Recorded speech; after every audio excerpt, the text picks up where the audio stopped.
Hi guys, I really hope that you are well. So I've just had a wonderful question sent in from, now my Cyrillic is not what it should be. That was one of my 2020 projects, but then COVID and ciprofloxacin happened. So it's written in Cyrillic alphabet, but I think it's an André. Correct me if I'm wrong. So he asks, Luc, quelle est la différence entre les verbes s'en sortir et se débrouiller? S'en sortir et se débrouiller. So let's very quickly look at what we're talking about. Brouiller on its own is like that. So kind of like blur, mess up, scramble. It's like a verb. Etymologically, you can look into that. We've got du brouillard, which can be like fog, misted up, you know. So when you débrouiller, you are unscrambling, unwinding, sorting out, going towards clarity. So se débrouiller on that level is kind of get yourself untangling, demisting kind of a thing. And s'en sortir, notice that the on is not part of the verb. When you have reflexive verbs with an en, be very careful because there are some where the en is part of the infinitive. So for example, je m'endors, the en is part of it. Je m'envole, the en is part of the verb. And you have en where the on has been added as an en pronoun to the verb. So for example, je m'en sors, je m'en fous, je m'en débarrasse, for example. So you've got to be very careful that you're used to, you know whether or not the en is part of your verb word or whether it's an extra pronoun. Because when you then conjugate it, so for example, if you've got je m'en sors, the conjugated reflexive past would be je m'en suis sorti, and the on would go right before, it would stay with the reflexive and it would go at the beginning. Whereas if you had, for example, je m'endors, the en would stay with the verb, so je me suis endormi. Okay, so I digress, but that's super relevant. So in other words, s'en sortir is get yourself from it, sortir de quelque chose. We always use de with sortir, you know. Il va sortir de la maison, so consequently the pronoun would be en to reflect that preposition of de. So they've both got an element of solution and solving something.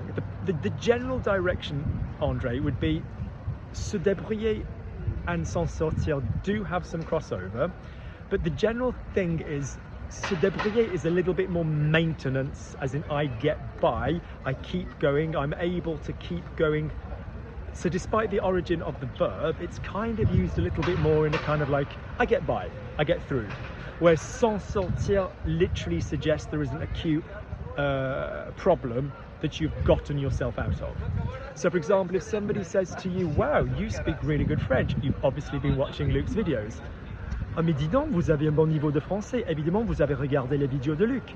If you were going to be modest, ouais, je me débrouille, you know, I get by. It's kind of got that kind of context.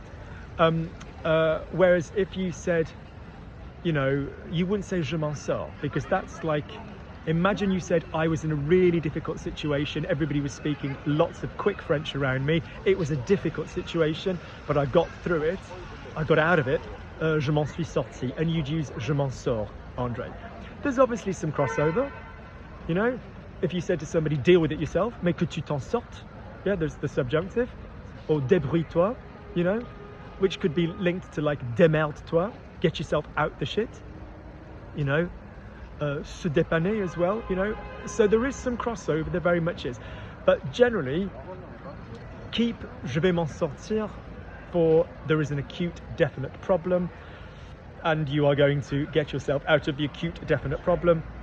And keep for the moment je me débrouille. Also, je me débrouille can kind of be like a longer ongoing thing. So for example, you know, during the war, people got by with you know, fewer whatever products or something. Alors les gens se sont débrouillés avec moins de produits, for example. Yeah, so you just to sustainably be able to carry on without something.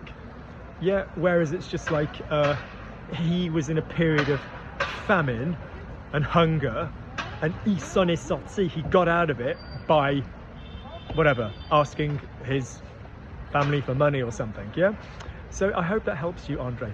All right, if you've liked the video, please click like, please subscribe, please tell your friends. And remember that there is a series of podcasts available, the information for which is on Instagram in the bio and on YouTube in the description box for all the class videos. There are public classes available on a Monday evening UK time 5:30 and 8:30, and a Thursday at 7 o'clock. If you're interested in any of those three, do please let me know. My social media information is all my contact information is underneath everything. Yeah, under the group classes. All right, I'm at Hanover Square in London, which they've really tarted up. Yeah, enjolivé to make it look prettier. Enjolivé. I don't know if you remember The Devil Wears Prada in New York. Over there is the Condé Nast building, which is where Vogue UK used to be based, and it used to be a dump around here. It really was a shitty square, but they've made a really good job of it. There's the Elizabeth line, Bond Street, which is very close to my heart. See Mr. P. Yeah, it looks really nice now. Anyway, take care. So I know my way around London. Ouais, je me débrouille. You know, I can get by. My mom had a problem this morning because she she needed somebody to keep an eye on her granddaughter, but she solved it. You know, elle s'en est sortie. Hope that helps. Take care, guys.